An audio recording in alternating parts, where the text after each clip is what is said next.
La dernière apparition de Patrick Sébastien à la télévision remonte à l'émission spéciale intitulée « C'est génial, c'est que de l'amour », présentée par Cyril Hanouna en avril dernier. Cependant, l'artiste, qui a été agréablement surpris par la présence de son ancienne épouse, se consacre désormais aux scènes des festivals, apportant ainsi une grande joie à son public.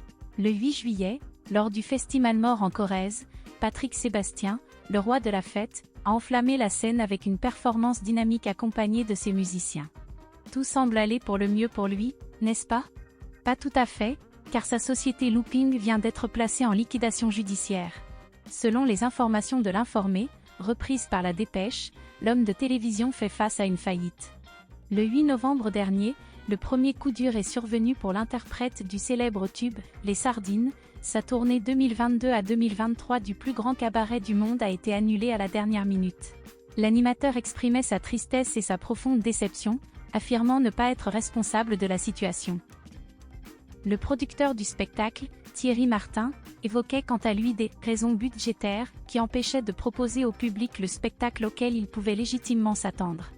Cependant, en réalité, en coulisses de cette déception, la société de Patrick Sébastien, Looping, se débat avec d'importantes dettes.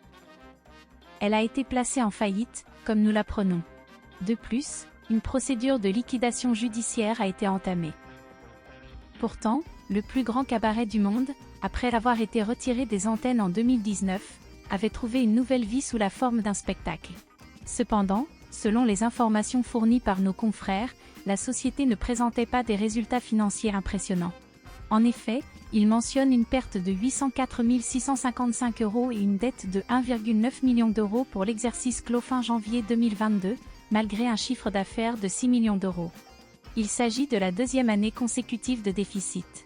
Face à cette situation, la société de Patrick Sébastien a dû obtenir une autorisation spéciale pour poursuivre ses activités, ses fonds propres étant inférieurs à la moitié de son capital social.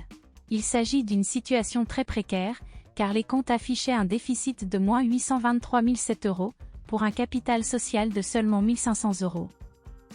Cette situation découle en grande partie d'un contexte sanitaire particulièrement difficile, marqué par l'annulation de nombreux spectacles.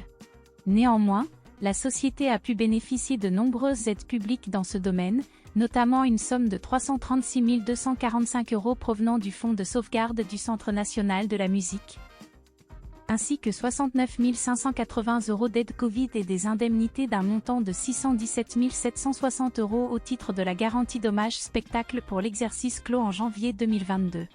Dans le cadre de la publication de cet article sur la faillite, nos confrères ont tenté de contacter Patrick Sébastien, qui n'a pas souhaité réagir. Il a simplement indiqué que la société n'était pas la sienne. De son côté, le président de la société Looping n'a pas souhaité donner suite non plus.